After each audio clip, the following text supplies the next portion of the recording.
guys, Caleb here, back again with more Red Knot, and this time we have a very old book from the 60s, I think it was the 60s, called The Hill of Ashes by Leslie Ames. So, I'm guessing this is something my mother picked up. It's not a very big or thick book, but I really like the cover.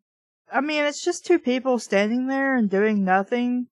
Doesn't really make you think of hills or ashes. But it's a really nice painterly style, and I can't decide if that's like acrylics or oil paint, or maybe even watercolor, or maybe mixed media. Behind the bright lights of Hollywood, Lois finds a world of corruption and violence. So yes, I know my mother picked this up because she shares the main character's name. To the back, which has nothing on it, it's just, a cheap little novel. A frightening revelation. When Lois Lester took position as assistant to TV star Tom Ashcroft in his lavish home set high in the hills over Hollywood, she was confronted with the frightening revelation that her predecessor had died under mysterious circumstances which no one appeared willing to discuss. With her fiancé, theatrical agent Alan Elston, across the continent, Lois sought to unravel the secrets of corruption and violence surrounding Ash Hill's occupants and their frightening visitors. Involved with the underworld, against her will, Lois found herself in danger from people who would stop at nothing, not even murder, to accomplish their end. So basically we get the entire plot of the book on the back cover, so why should I read the book? I know what the plot is now. Chapter 1. I made the sharp turn on Burwood Avenue, which was in the Hollywood Hills, high above the Hollywood Freeway, and my Beetle, why do we start that with a single quote but end with double quote, protested at the steep climb. I shifted down and kept my eyes on the street signs until there it was just ahead of me, a little grim, pretentious Via Diablo. Just below that, a smaller sign read, Dead End Road. Yeah, that would be a little off-putting. I know Diablo is devil. Via, I'm gonna say live, possibly? My Spanish isn't great. Alan had warned me about the signs, cautioning me to be undaunted by them. I don't know why they'd frighten you off. So I turned onto the narrow street that climbed tortuously up to the crest of the world. My Beetle snarled at the pull of gravity, but dug its tires into the asphalt until the summit was accomplished. After dismounting, because your Beetle is apparently a horse instead of a cool-looking car, I patted the little car affectionately. Because, is it Herbie? Is your car Herbie? And looked around. I was on the flat summit of a cone-shaped hill, and I caught my breath at the fabulous views of both Hollywood and the San Fernando Valley from this lofty perch. The hilltop had been lopped off as one might lop off the top of a chicken croquette. Is that like a game of croquette, or what we call cutting off the chicken's head? And a California Spanish house with its red tiles crouched on the far edge of the level space behind a high stucco wall. There was a garage ahead of me outside the wall with stalls for several cars. At the moment a new cad flaunted its haughty derriere in my face, and beside it huddled a red Triumph sport car. I guess Triumph doesn't exist anymore. I walked uneasily toward the beaten copper gate that led through the high wall. Why would you be uneasy about this? Now that I was here, the arrangement did not seem so congenial or promising as Alan Elston had assured me it would be. I hesitated in front of the gate. There was a mirror on the copper surface of the gate, and I stared at myself, amused at the odd situation. I saw a smooth, slightly tanned face with a mouth that verged on sauciness. What that's supposed to mean, I don't know. Being something from the 60s, some of the terminology is probably outdated, and that's the problem with writing sometimes is that your speech becomes archaic.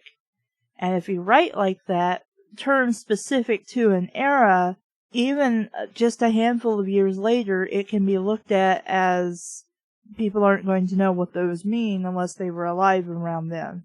Brown eyes with adequate lashes, and arched brows that needed no pencil. 'Cause I'm just that fucking gorgeous. My hair was an uncompromising black and longer than Dylan's. Who Dylan is, I don't know. I tucked some stray locks under the rainbow scarf that confined it. Oh, do you mean like the singer? Maybe she means the singer. Then I realized this must be a two-way mirror where someone on the other side might study one for psychic aberrations. Psychic? The sign under the mirror read, Ash Hill, Tom and Jerry Ashcroft. At least they had a sense of humor. What was so funny about that? I lifted the iron latch and let myself into a beautiful yard. Flowers about the walls made a profusion of color, and the scent of the blossoms was like perfume. Have you never smelled a flower before? But a little too coiling. In the center of the bricked section stood a fountain spouting water from a flute, held by a figure of Pan, complete with horns, beard, and tail. I don't know what else Pan looks like. Have anybody else seen a different variation of Pan? Unless she's talking about Peter Pan? Maybe that, unless she thinks the reader would conjure up Peter Pan instead of, Pan, which was a mythological god. The figure's goat feet were visible in the pool of water, one left cut off from the world on its high place, with the teeming city far below, visible through drifting tatters of smog. Oh, she's talking about herself, not his feet now. See, we need a good transition there, because this whole paragraph so far has been talking about the statue, and we were talking about his feet. So I still assumed that we were talking about his feet. One felt cut off from the world on this high place, with the teeming city far below visible through drifting tatters of smog. I heard a voice and turned quickly, staring at what I saw. I had seen Tom Ashcroft's show, Something for Nothing, on television, although I couldn't be called a fan of his, because his show came on at an hour when I was busy with my own work. This unkempt fat man, with his wispy hair, faded silk bathrobe, and verbose nose, bore little resemblance to the couth and camped MC, discharging his planted jokes and distributing largeness. I'm not sure. distributing. Largeness upon the screen. His gloomy face lit up when I forced a smile. Alan told me you were pretty, Tom Ashcroft said, in his slightly gravelly voice, but he didn't say you were a knockout. A knockout is the bung of a barrel, isn't it? I quipped. And funny, too. Tom Ashcroft chuckled. I'm Lois Lester, I said primly. I'm Tom Ashcroft. I've seen your show many times. It's as though I've known you a long time, I said as graciously as I could, even though you just said you hadn't watched the show, so you shouldn't lie to the man. The show stinks, and you know it, he said, smiling, but it hangs on. Self-depreciation is not modesty coming from a man like Ashcroft. There are bigger stinkers on the air, I said, trying to sound professional. Did my brother tell you the situation here? He said, accepting my dubious compliment. I am not trying to be confusing. Alan Elston was Tom Ashcroft's half-brother. There are a lot of half-brothers in Hollywood. His mother had been married 5 times. That Alan made his home here with Tom was not surprising, because they got along better than most brothers. How do you know this? Ash Hill was close to Hollywood, and Alan ran a successful booking agency. In other words, he was a peddler of expensive flesh. No, he asked me to come up here and help you out of a jam. His pale eyes sunk in, his bulbous cheeks narrowed, and his mouth grew firm. Did he tell you why my girl left, or how? No, I said hesitantly. Was there something I should know? Of course not. No two people see things the same way. I thought Alan might have given you the wrong impression. Come in the house and meet Jerry. I left my car out in the driveway. Would it be an obstacle? I'll have Pedro put it in the garage. Come on, Lois. The way he pronounced it, it sounded like Louis. There was a touch of Brooklyn in his speech, which, when he was on camera, identified him with the common man. He opened the door and shoved me inside. That was dick of him. I know this is a metaphor meaning that he hurried her inside, but just imagine yeah, come on, let's go in. Shove. I walked through a small entry into a formal living room.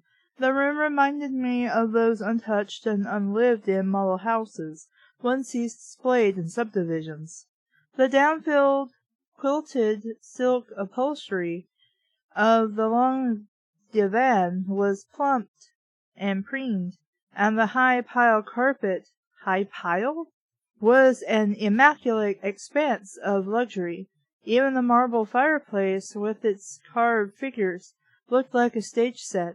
There were 3 white birch logs on a grate that had never felt the heat of a flame. On the glass and marble tables, ornately bound books lay with studied indifference. The only live thing in the room was the small replica of a grandfather's clock on the mantel, its brass pendulum skipping to and fro. A woman appeared like a jack-in-the-box from a narrow stairwell behind the long divan. "Jerry," Tom Ashcroft said, "this is Lois Lester, Alan's girl." Looking at me, he said, "Jerry is my wife." "What would she think I was?" Jerry said, her puckish mouth grinning. "Don't mind him. He's a Casanova dropout. I liked her once, and she looked familiar. Then I remembered she used to play comedian parts in pictures. She had prominent cheekbones, and her hair was in low bangs across her eyes, and fell about her ears in a moppish tangle. Under the thatch of reddish-blonde hair, her blue eyes were bright and piercing. Remember when I said some words, are archaic? Some words also change meaning in common language, like thatch. That means something else completely in my vocabulary. "I remember you, Miss Ashcroft," I said. "When you walked into a picture, the lights went on." "How nice. I thought I would be forgotten long ago. You must have been a child." "Is that supposed to be a joke?" Jerry said, "and a beautiful one at that." "Nix on the Mutual Admiration Society," Tom Ashcroft said. I keep calling him Ashcroft. Kraft. "Where's Pedro?" Putting up the shelves you wanted in the bedroom." I could hear a muffled pounding somewhere in the house. I can take care of my car," I offered. "Nix on that." "Stop saying nix. Pedro's our man of all work around here." He went up 3 steps at the end of the room and called down what appeared to be a narrow hall. "Pedro, come here a minute, will you?" Pedro appeared at the top of the 3 steps, and I was startled by his appearance. I had expected to see a gray older man, a sort of retainer, but Pedro was neither gray nor old. He had a thick head of wavy black hair, and fleshy dark eyes set in a swarthy face. He was the handsome Latin type, with pearly teeth, and he seemed as much at ease as anybody in the room. There was more to Pedro than met the eye, and I wondered what the "Man of All Work" title included. I can think of a few things. "This is Pedro Alvarez, Lois," Tom said. "Give him your car key, and he'll put the car in the garage. Pedro, this is Lois Lester." "Estoy contento. I am glad, señorita, to meet with you. You come to take the place of that other one," Pedro said, the facile smile dissolving into a frown. "Temporarily, Pedro," Tom said quickly. "Never mind about that. Go move the car." Pedro looked at Jerry Ashcroft. "I have put your night things in the closet, señora," Pedro said. "Yes, your night things." Wink, wink. Nudge, nudge. Know what I'm saying? We can party tonight, right, Senora? One thing you don't learn in show business is tidiness, Pedro. Jerry smiled. I watched Pedro in his expensive sports shirt and slacks walk across the room, and there was something pantherish in his stride. Come on downstairs, Jerry said. We'll have a drink. I preceded Tom Ashcroft down the stairs on the landing halfway down. A thing again with archaic language.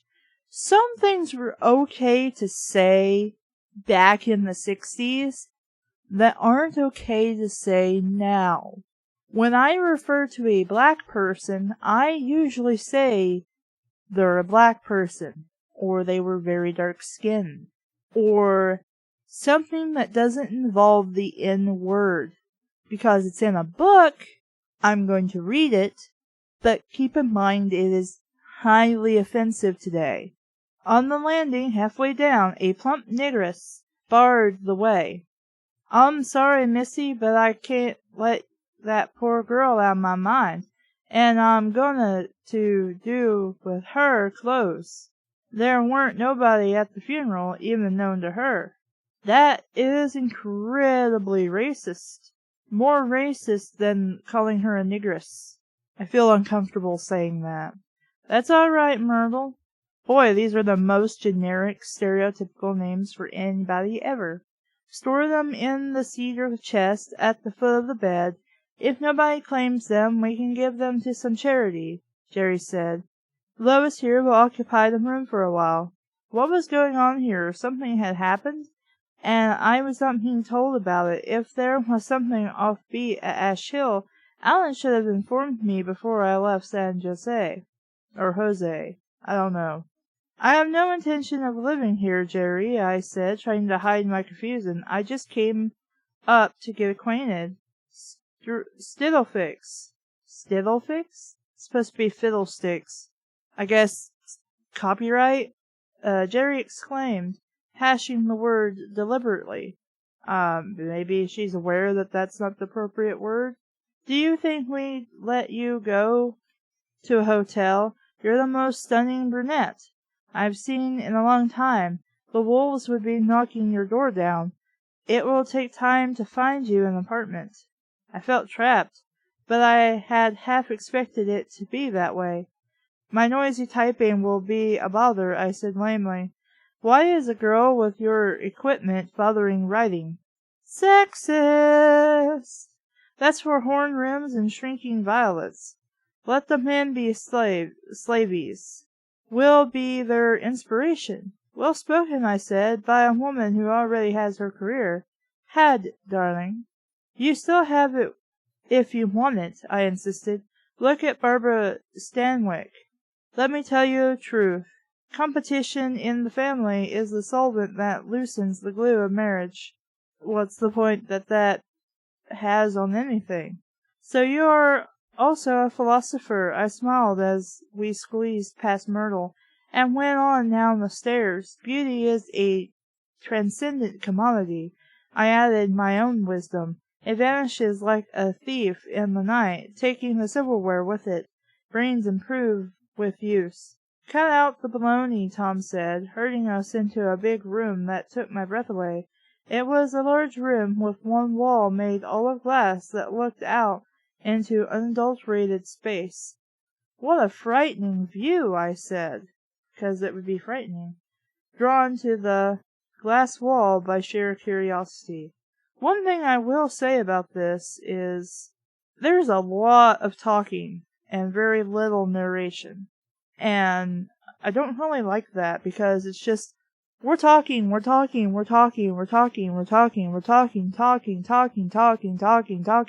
something. More talking. You have to find balance between talking and narration. Now I understand why this book is so thin. It's just talking.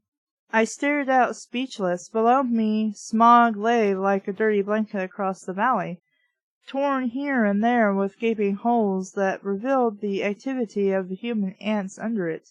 Looking straight down, I saw where the house was riveted by the hillside with concrete abutments. Abutments? It must have been 50 feet to the base of the wall, and from there the hillside dropped away steeply, covered by manzanitas, sagebush, and giant yuccas, with their huge white blossoms. It's beautiful at night, when the wind blows the smog away, Ashcroft said at my elbow. Come on, let's have a drink. I've got to get down to the studio later to pick up the mail and go over next week's show. Ashcroft mixed the drinks at the small bar in one corner of the room. There was a movie screen on one wall, partly covered now with drapes, while the other walls were of walnut paneling. The rug was pale green, and the furniture was big and soft, made for comfort. The large fireplace was well blackened with smoke. I could see now why the formal parlor was little used. Let's take our drinks out on the roof, Jerry said, leading the way through a door beside the fireplace. We were on a stone-floored patio with an elaborate wooden railing around its edges. The patio, like the playroom, seemed suspended in space, and I was... Wait, like the playroom? When did you pass a playroom?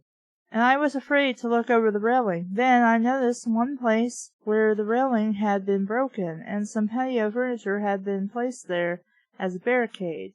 We sat in the padded redwood furniture. Hasn't Pedro got anybody to fix that railing yet? Tom Ashcroft grunted. It's bad enough the thing happened. We don't have to be reminded of it. Pedro offered to fix it himself, Jerry said, but I wouldn't let him. I've got other things for him to do. If he lost the job and it broke again, he'd feel responsible. What happened? I asked innocently. Nothing, Tom said. I felt snubbed, and I said testily, I'm sorry if I'm being nosy. You're not being nosy, darling, Jerry said, giving Tom a dirty look. There was an accident. They should have installed a wrought iron railing in the first place. I drank my drink slowly, asking no more questions. It must have been something to do with the girl they had buried, now that we're hearing about it, who had no relatives to come to her funeral. We talked for a while about television, the new shows that were coming out, and the clinkers that were being dropped. Clinkers? I would think the term would be clunkers, but again, words change. I tried to find out specifically just what my duties were to be at Ash Hill, but Tom Ashcroft put me off. We'll get around to that, honey, he said, after you're settled. How would you like to be a contestant on my show some night? You might pick up as much as $500. I'm a vacuum as far as information goes, I said. We could pour a little information into your noggin before the show, he said. His open-mouthed smile showed one broken tooth, and I wondered why he didn't have it capped. Maybe he doesn't want to? I don't know. Right now I'd like to get unpacked and take a bath, I said. Myrtle will show you to your room. I want to go up and see if the kids are home from school, Jerry said. How many do you have? I asked. 2 boys, twins. Then I made a brewish mistake. Are they yours and Mr. Ashcroft's? No, I'm sorry. I shouldn't have asked that, I amended. No apologies necessary, darling. It might seem a little odd that Tom and I have lived together long enough to have teenagers. Why the word is separated by a dash, I don't know. Considering Tom's mother, he was smart enough to know that his mother never bettered herself in any of her 5 marriages, so he decided to hold on to me. And you? I asked, wondering how she could live so long with such an overbearing, brutish man.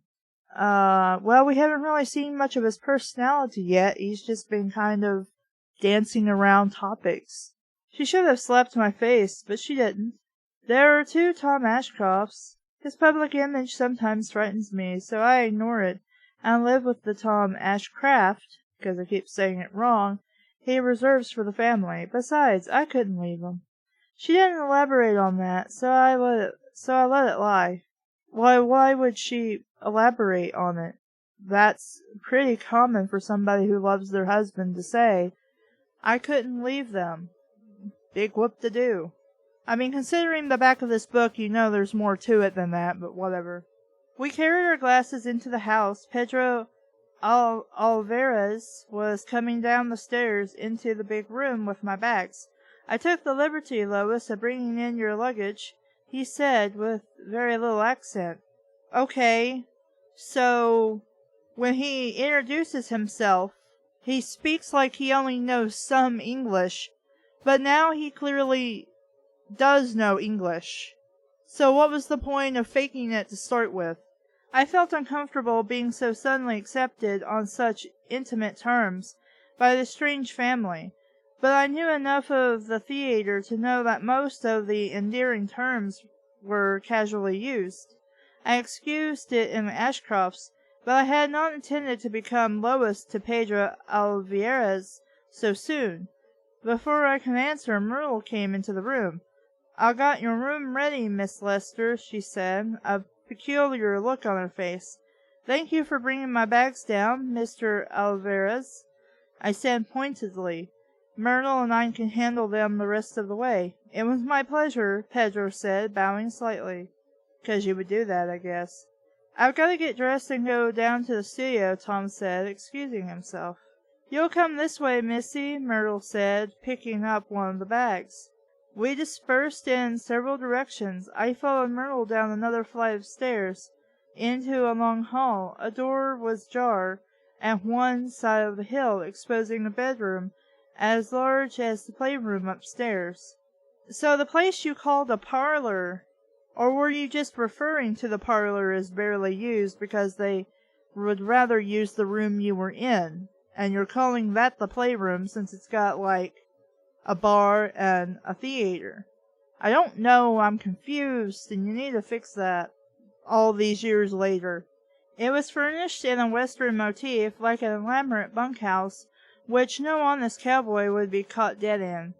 "That's the twins' room," Myrtle said laconically.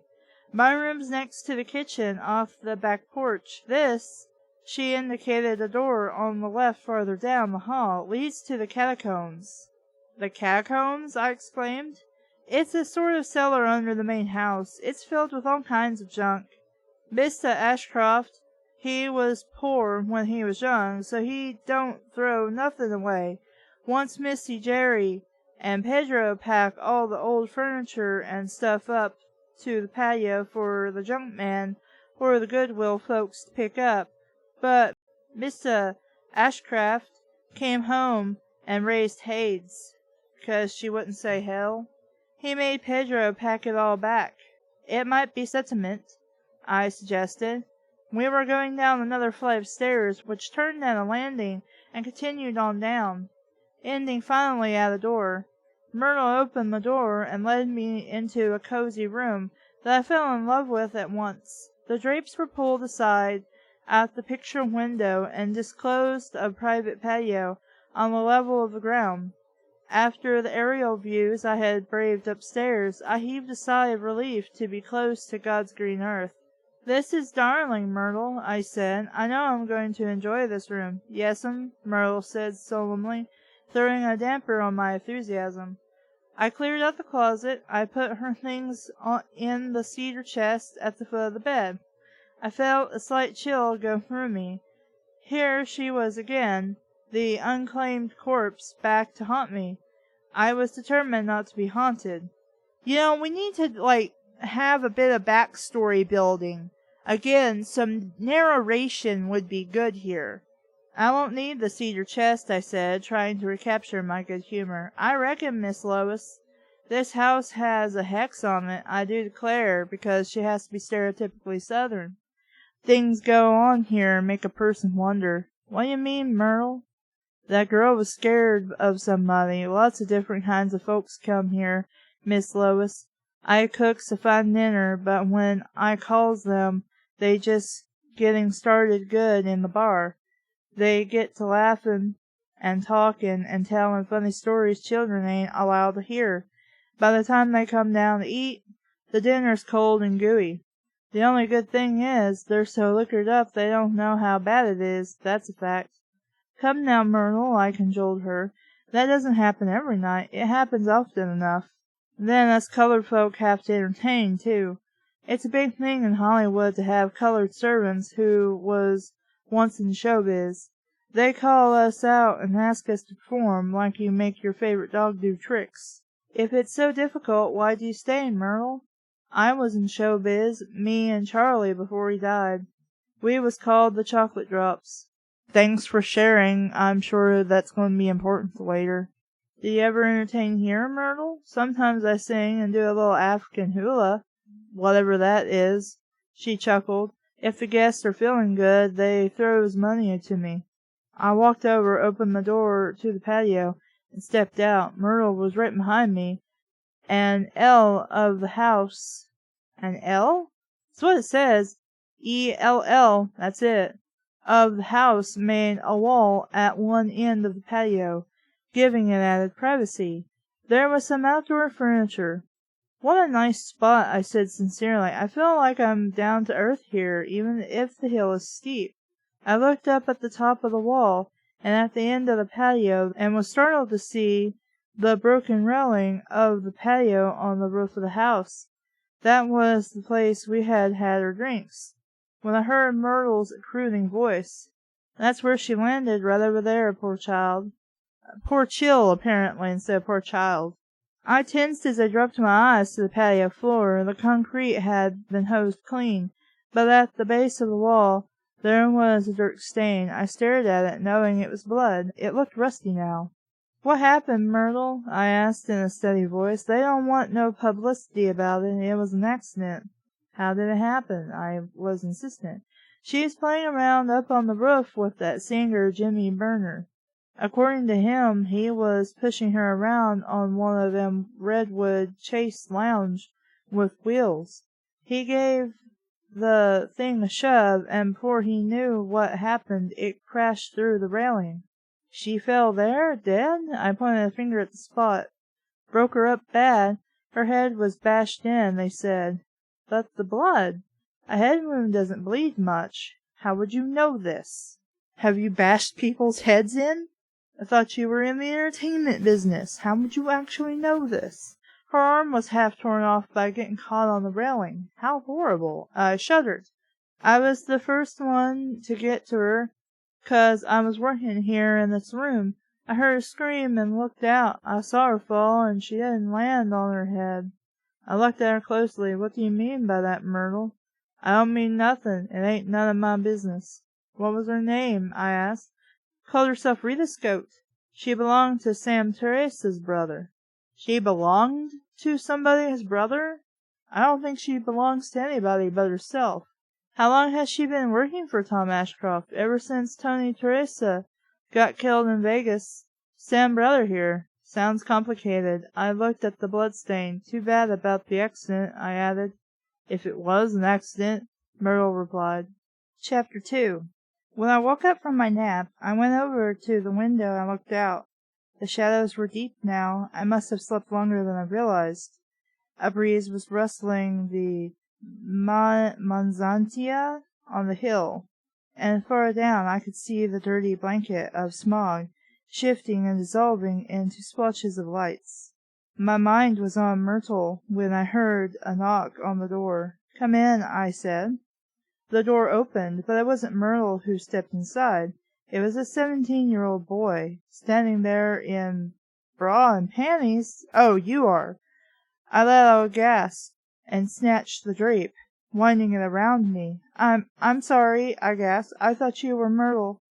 Don't worry, Lois, he said with what to me seemed impertinence.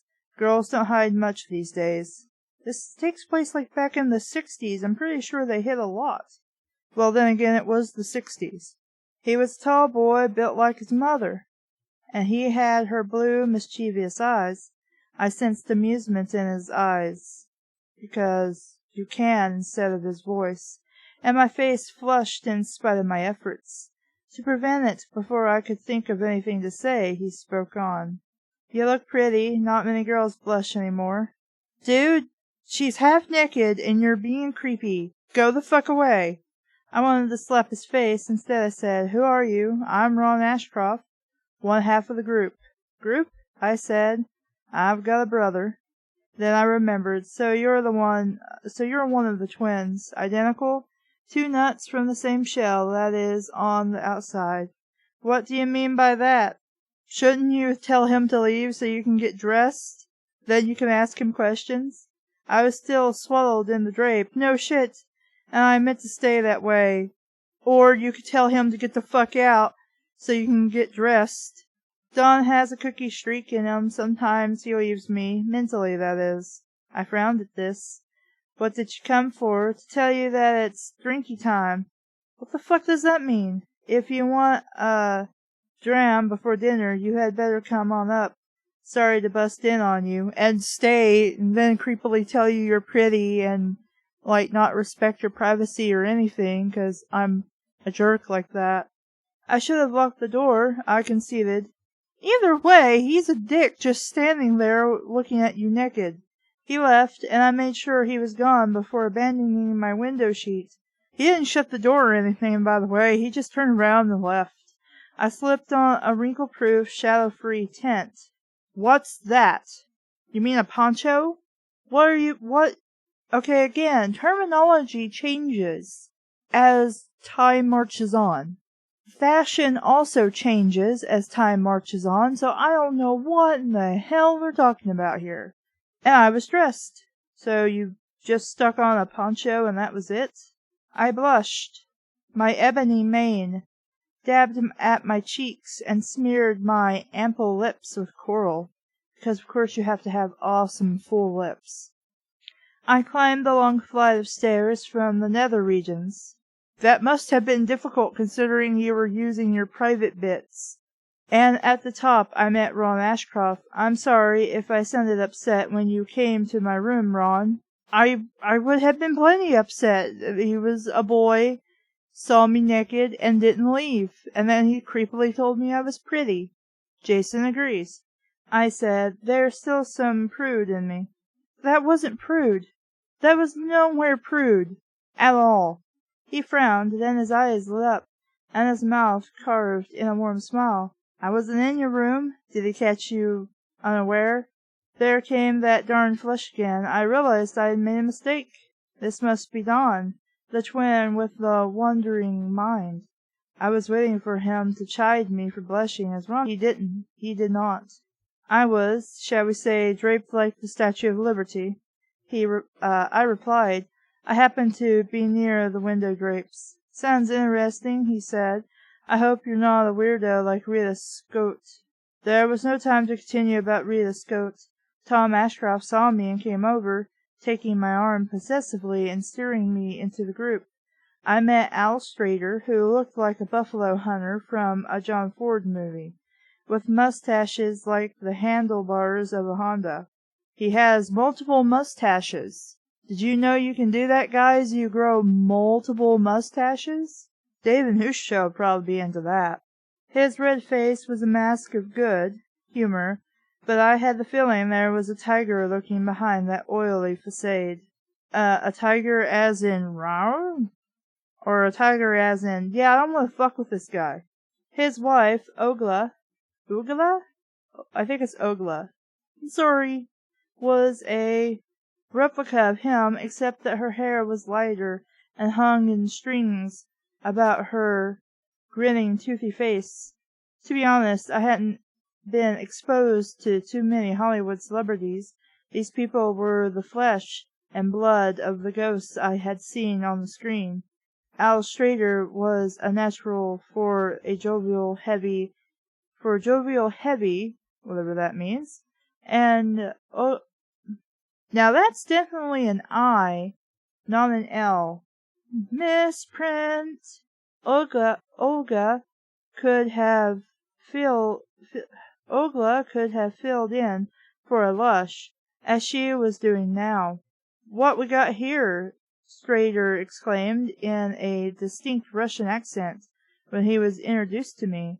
Da, beautiful black hair. In Russia too many blondes, Olga, he said to his wife. Make this Arabin happy? I'm not Arabin. I said petulantly. I'm Black Irish. I'm not sure what's being said here, because again, difference in decades.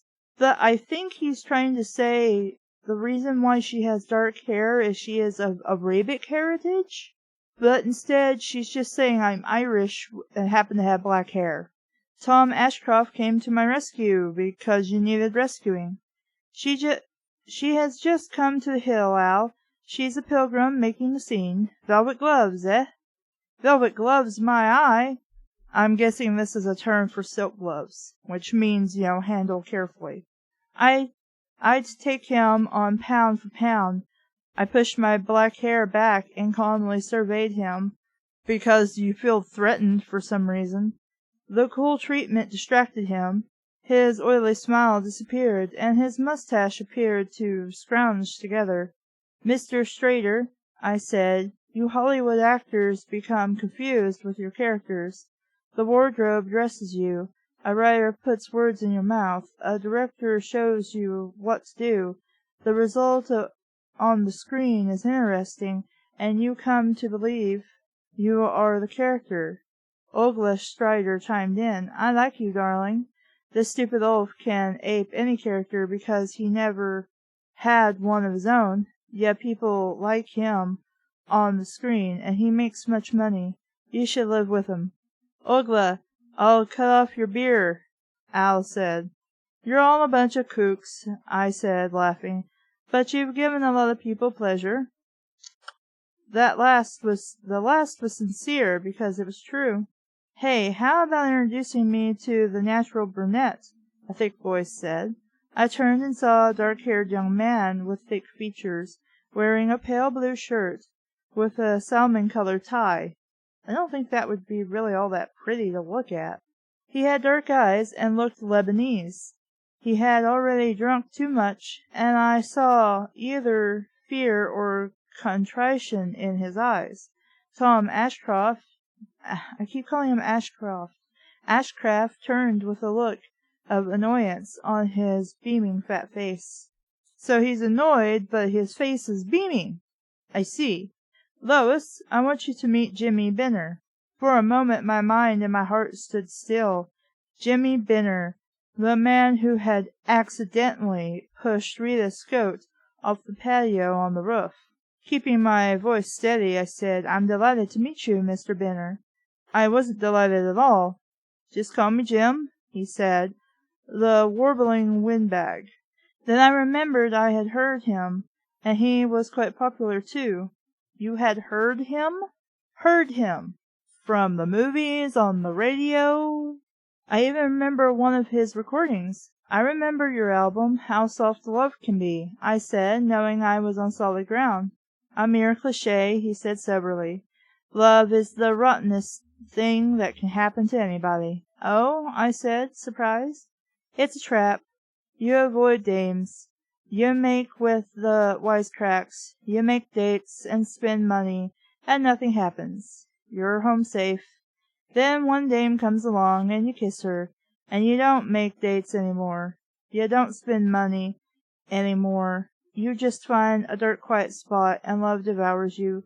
Like a black widow spider, you maybe got one chance before that black widow puts her stinger in you. That would be a scorpion, friend.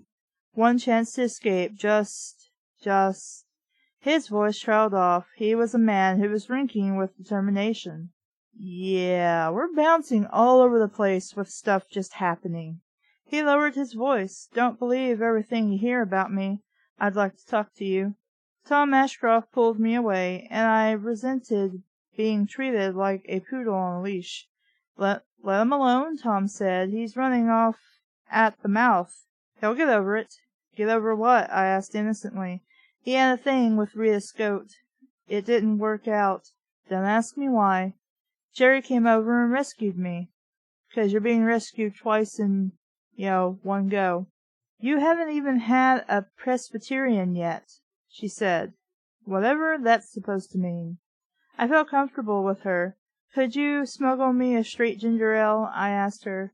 We were close together. She chuckled. I'm having mine mixed. Ginger and soda. Somebody has to stay sober. "What do you know about Jimmy Benner?" I asked. "He's like a lot of kids who beat out a record or two and become famous.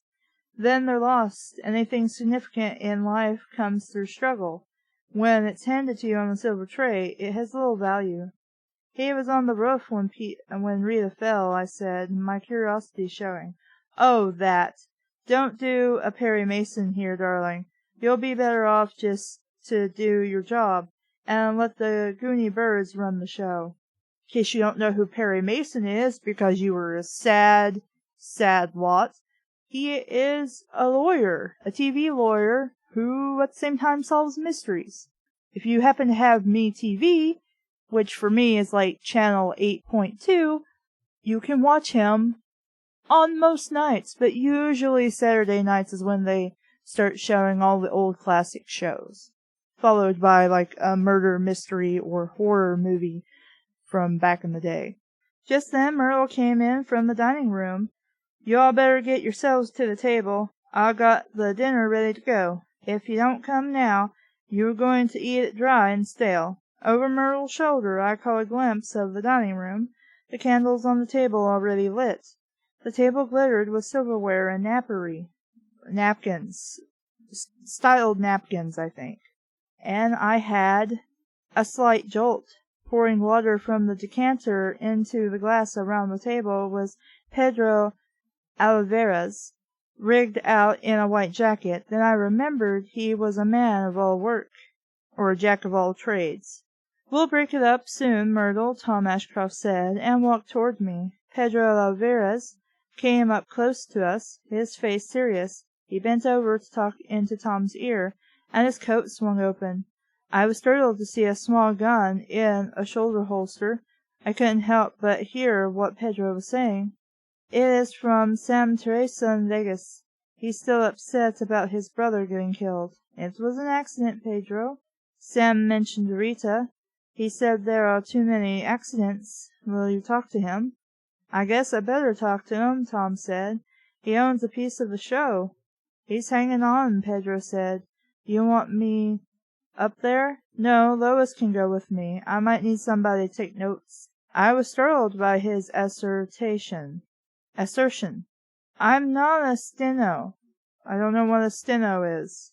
I think that's a type of notepad that would be used to take notes, so I'm guessing she's saying I'm not a secretary. I said quickly, "You don't have to be, honey. Come on. I want a witness to what's said." There was no way I could refuse without being rude. No, you could totally refuse, if that's not part of your job description. So, like a dutiful squaw, I followed Tom Ashcroft into the hall, and up the stairs down which I had come earlier in the day. We traversed the immaculate living room, and went up the 3 steps at the end. Off the narrow half a door opened into the small but interesting den. At first the place looked cluttered, until one realized there was an orderliness to the clutter. There was a long table of polished walnut projecting from a wall made up of turned spindles. There were stacks of mail on the table, a silver urn filled with sharpened pencils. I don't know why you'd put pencils in an urn, but okay. A half-dozen books supported by 2 figures pressing against the books, with their small hands in back of the table, was a chair upholstered in beige with brown spots, and behind the chair was a tier of shelves containing various kinds of copper and silver mugs and steins. On the top shelf stood a copper mobile fashioned like a spear, with an arrow running through it. And in case you're wondering, a mobile is not a phone. They did not have cell phones back in the 60s.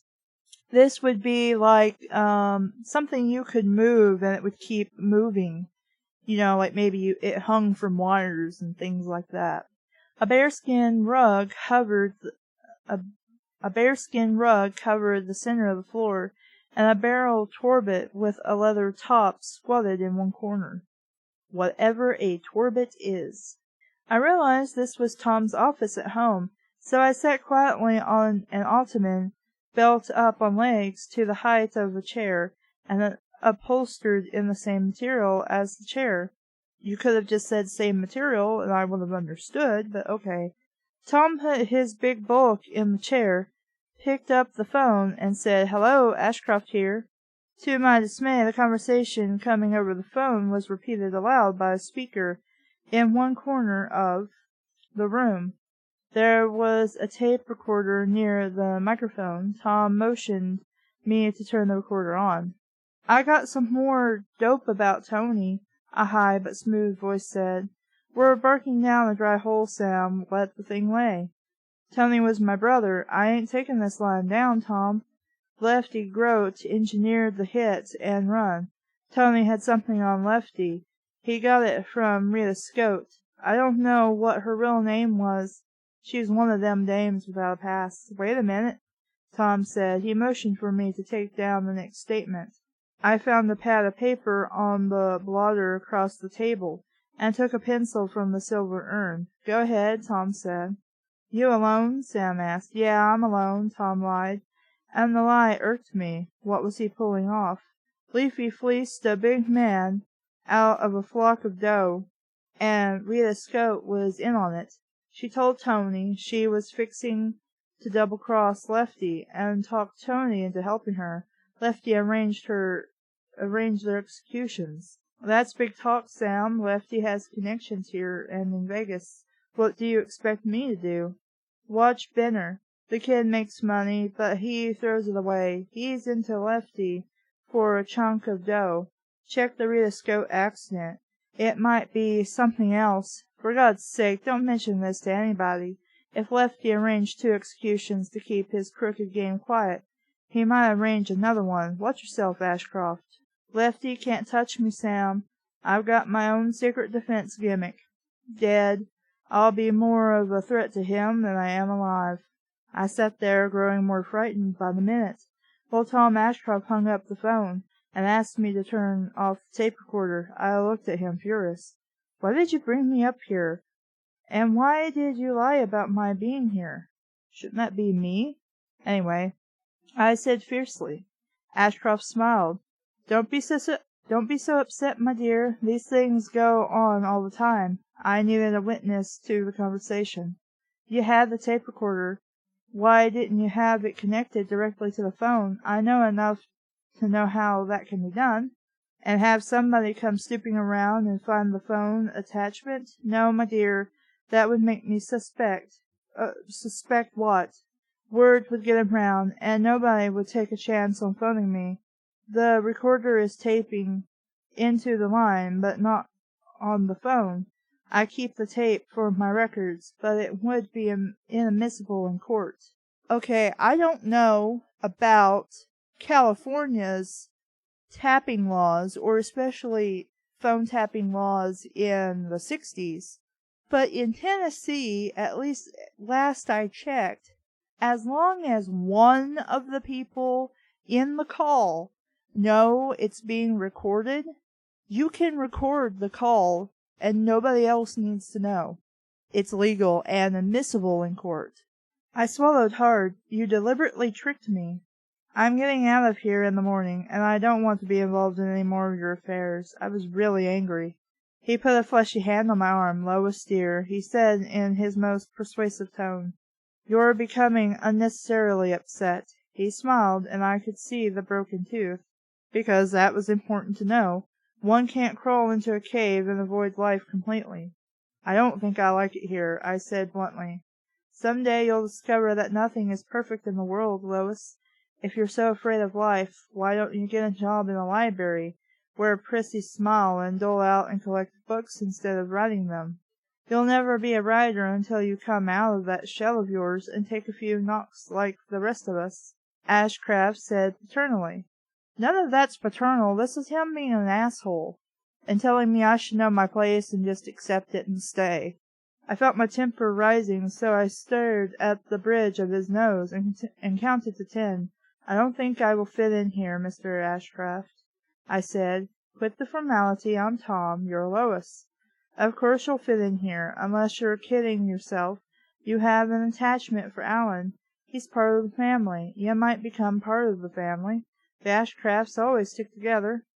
I was at a loss for words. Tom Ashcraft had a knack for slamming doors shut before one could grasp the knob. No, you go downstairs, you get your shit, you go and get in your car, and you leave. And you say, I don't want the job anymore, bye. Of course, I had feelings for Alan Elston, but he wasn't the same kind of Ashcraft as his half-brother Tom. Alan had tried to explain Tom's father to me. According to him, the elder Ashcraft, Tom's father, yes, we get it. Stop reiterating this crap. Had been a forceful character doomed by his own daring, and had perished doing stunts over the ocean at El Segundo in his own airplane. Elston, Alan's father, on the other hand, had been an art director, handsome but more autistic than forceful, whom his mother, Adele, had captured and exhibited as a prize. Unable to cope with the competition of hot air and vanity in Hollywood, he had gone to London to get as far away from Adele as possible. Actually, he had wasted time and effort because Adele had been killed shortly after his departure in a freak auto accident that had cut off her pretty head. Wow, that is horrible and gruesome. Thank you for sharing. Alan isn't an Ashcraft, I said innately. You're splitting hairs, baby. You're sexist. Alan and I came from the same womb. Anyway, now you know, too much to leave. I'm no threat to nobody, I said evasively. You now possess information that could be worth a lot of money to anyone with the courage to collect it. I don't get you. I do. I'm like, this sounds like mob shit, and I'm not talking about because I know it's mob shit from the back of the book. The man that was fleeced by Lefty Grote would pay a chunk of dough to get the information. I don't even know that man's name. His name is Canto di Cova. It hit me like a slug in the stomach. I winced. Why did you tell me that? I snapped. You're deliberately trying to trap me. In fact, he has, dumbass, and you're refusing just to get the hell out of there. Canto di Cova had starred in a lot of gangster films until he thought he was one of them. Canto di Cova had starred in a lot of gangster films until he thought he was one of the mob. He had been in several scrapes involving accidental shootings. I'm sure they were accidental at this point. He had acquired the reputation of being a tough guy, and to be taken in by a card shark would demand immediate criminal action. I told you that to protect myself, Tom Ashcroft said. Maybe I have some of Alan's intuition. When I first saw you, my dear, I knew you were a person of integrity and purpose. I want you on my side. This isn't a baseball game, I said angrily. What you're doing is blackmail. But I'll put up the Mazuma, honey. You've already earned a $1,000 bonus. For what? Let's say you're my ace in the hole. I'll put you on the show as a writer at $500 a week. My head was beginning to swim. I was being bought like a slave on the block. I could feel the shadow of danger hanging over me, and I wanted none of it. Let's go back to the party, my dear, and forget the whole thing, he said, leading me to the door. The light in the small narrow hall was off, and the glow of the lamp in the den cast only vague shadows. I stumbled over something big and soft. I looked down and saw the outline of a person. Look out, I said to Tom. There's a man lying here by the door. That's the trouble with these drunks. They crawl into corners like rats. He reached around the door and turned on the hall light. Laying at our feet was the inert figure of Jimmy Benner. I choked on my own words, but I managed to expel them. Is he dead? Tom Ashcroft prodded the inert form with the toe of the shoe, and even in the moment of dread, I noticed how small his foot was, almost like a woman's. A drunken snort came from Jimmy Benner. He's just passed out, said Tom. These punk kids can't hold their liquor. Chapter 3. I'll drag him into the parlor and put him on the couch. These quick buck kids are afraid they won't last, and they usually don't. They hit the juice to drown their fear. Ashcraft was strong. He took hold of Benner's shoulders and dragged him like a sack of grain down the 3 steps into the living room. I followed, and when he got Benner's shoulders on the couch, I automatically picked up his feet and lifted them to the couch. There was a subdued light burning on one of the glass-topped tables, which made a pasty mask of Jimmy Benner's face. As I let his feet go, I let out an audible gasp, not from effort, but from an illusion I got. "Don't strain yourself, kid," Tom said. I didn't answer him for a moment. There was a stillness in the room, broken only by the subdued ticking of the clock on the mantel. I was staring at Benner's face, and I had the feeling he was staring back at me through slitted lids. He was passive now, but for an instant, as I had let his feet fall to the couch, I could have sworn he was not drunk. No, or not as drunk as he pretended to be. "Let him sleep it off," Tom said, again putting his fuzzy-haired hands on me and leading me to the stairs. I followed Tom back to the party, and he left me to take Jerry aside to talk to her. Somehow we got through the belated dinner, which had not suffered as much as Myrtle had predicted. The twins had gone somewhere, and I was too dead tired to join in any after-dinner drinking. I found Jerry and told her this. "I don't blame you for turning in," Jerry said. I'm going up and take a look at Benner. I don't want him messing up the living room. I think you want a 2 in there. I'm going up to take a look at Benner." Tom Ashcraft called to me from across the room, and I went to him like an obedient slave. Thank you for the slave metaphors. He was talking to a tall man who resembled John Wayne. "Lois, I want you to meet Paul Gross." "The pleasure is mine, Miss Lois," Paul Gross said, in a slow, deep voice. "You look too honest to be in this den of rogues." "Thank you, Mr. Gross," I said dutifully. I wonder who Paul Gross was, and what he was doing there. Before I could break away, Jerry came back from upstairs and pulled Tom aside. "Benner's out cold," I overheard her say. Tom scowled until his bushy eyebrows came together. "I know that. I mean, cold. I think he's dead." A wave of nausea came over me. Tom's voice penetrated it. "Come along, Lois," he said. "You and I put him on the couch, and we know he was alive." I cringed away from him, away from horror and trouble. "I'm pooped," I said, falling into his jargon. "That's not really jargon. That's something everybody says." "I want to go to bed." Tom's round face was serious. "If Jenny Benner is dead," he said, "none of us will sleep tonight. If there's an investigation, I can't protect you from the cops. You stumbled over Benner. You were the first to find him." I felt tangled in a net. What net? And tried to fight my way free. "I'm not going to run away," I said sharply. "If the cops want me, I'll be downstairs in the morgue." "That's morbid." The word slipped out before I was aware of it. I could have bitten my tongue. Jerry came over and put her arms around me. The inner radiance that usually illuminated her face was gone, and there was no pixie smile. "I'll be with you, Lois. I won't let them badger you," she said. I followed Tom and Jerry upstairs, feeling numb and imposed on. With the shock, I found myself standing in the living room by the sofa. Benner lay there. His face was pale as death, his eyes closed. Tom knelt beside him and put his head over Benner's heart. I saw a slight froth on Benner's lips, and I could have sworn I saw the bubbles break. Tom raised his head. "He's had a heart attack, or he's in insulin shock or something," Tom said, frowning. I felt a great surge of relief. He wasn't dead. Benner wasn't dead. Okay, I don't know how statistically plausible it is to have a heart attack and then still keep going without a doctor or a hospital and surgery. What was needed was a doctor at once. I heard myself saying so.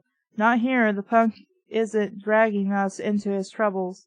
Jerry, go down and get Pedro. He's probably helping Myrtle in the kitchen." Jerry left without a word. I stared at Benner. He was breathing with difficulty, and I couldn't see how Tom could postpone giving him attention. "He might die," I said flatly. "He needs attention now. It could be epilepsy, honey. Get a glass of water from the bathroom off the hall. Off the hall is an expression, but I think, well, granted language changes, so that could be correct for the era. I dreaded going into the narrow hall alone, but I could not refuse the request. I was relieved to find the light in the hall still on, and finding the bath room without difficulty, I drew a glass of water and returned to the living room.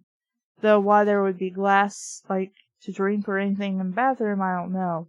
Taking the water, Tom said, "There's a bottle of brandy in my den, honey. Will you bring it to me?" I was getting used to taking orders, and getting used to the terms of endearment. I went to the den, the room in which I had been trapped into danger against my will or knowledge. He had forgotten to tell me where the brandy was, so I rummaged for it. In my hurry and concern, I forgot priority. At one side of the room stood a desk opposite of the table. I hurried across the bearskin rug and opened the desk drawers without conniption. In the second drawer I drew my hand back as though it had been burned. A black automatic pistol lay there, an ugly, vicious thing. Under the automatic lay a long envelope, and the name on it scrawled to my concern. And the name on it added to my concern. The name was Rita Scrote. I closed the drawer as quietly as I could, and turned to see Tom staring at me from the doorway. "You forgot to tell me where the brandy was," I said. "I was looking for it." "I know," he said. "That's why I came to tell you." He said nothing about the gun or the envelope. I pretended to show no concern about them. He walked to the long cabinet and projected from the spindle wall. To the long table that projected from the spindle wall. On the end of the table against the wall was an ornately carved box. He lifted the lid of the box. The front came down to reveal 2 bottles and some glasses. He took out a glass and a bottle. "There's Scotch or brandy. Help yourself any time you want," he said. I followed him back to the living room, and a convicted snooper. Jerry had returned with Pedro Alvarez. Why we have to keep saying people's last names, I don't know. Tom poured some of the potent fluid down Banner before he spoke. Down his body, down his throat. I'm not sure what you're doing. "What is this, senor?" Pedro asked. Nix on the Latin tongue, Pete. Nix on the Latin vogue, Pete," Tom said impatiently. Banner stirred and made a sound like a groan. "What happened?" Pedro insisted. "Passed out, dead to the world. Take him home, Pete, and if he doesn't come around, call a doctor. He is much heavy, Senor Ashcroft. I'll give you a hand. What kind of car does he drive?" "A red sports car," Jerry said. "I've seen it before. Some Italian name. Passaro or something like that. A custom job." Banner stirred. He rolled his head, and his eyes had a vacant look when he opened them. Tom fed him some more of the brandy, and he tried to spit up. But there was a strange, frightened look in his eyes. Then his whole body shook uncontrollably. I felt a surge of compassion for him, though I knew he meant potential trouble for me. Nothing about the incident was clear in my mind. Why had he passed out in front of the door to the den in which Tom and I had our incriminating conversation? Why had I imagined that undrunk look on his face when I had lifted his feet to the couch? Because he clearly wasn't drunk, and even I could figure this shit out? Had someone been there since then giving him a shot of some drug, or was he actually having a physical attack of some kind? Tom, steadying Benner with his arm, said, "Take it easy, kiddo. I'll have Pete drive you home." Benner looked around wildly and got to his feet. He made a desperate effort to stand up. "I'll drive myself home," he said thickly. Before he had taken a step, he fell to his knees. He appeared to lack all coordination. Tom's hand kept him from falling forward on his face. He tried to rise again, but made it with Tom's help. But his chin fell to his chest. "Get his other arm, Pete. We'll get him to his car." "Where does he live?" Pedro asked. "Find the address on the registration slip. After you get him home, call a doctor, but don't wait for the doctor. Take a taxi back here." Between them, Tom and Pedro led the staggering Benner from the room. I watched them go with a sickly feeling. "I'm going to bed," I said flatly to Jerry. Shall I see you down? Never mind, Jerry. I hope I never see another day like today. Jerry shrugged her straight shoulders. The pixie smile came back to her lips. Around here, anything can happen, she said. Well, not really my cup of tea. For the size book it is, which isn't very big, it's just like a little under 200 pages. It's too fast-paced for my taste. I like a slower build and more detail. But at least by the end of chapter 3, we've gotten into the mystery. It's an interesting experience to read something this old, but not much more to it than that. There's some repetition that's unneeded. A lot of things aren't clear. Some of it is because of the antiquated style of speech. Some of the sexism, which would have been more commonplace back then, and the racism, which also would have been more common back then. It's just, in the end, not a book I would have cared for aside from imagining the main character as my mother, since my mother's name was Lois. There's nothing really to it. It's just something to kill time in a single sitting.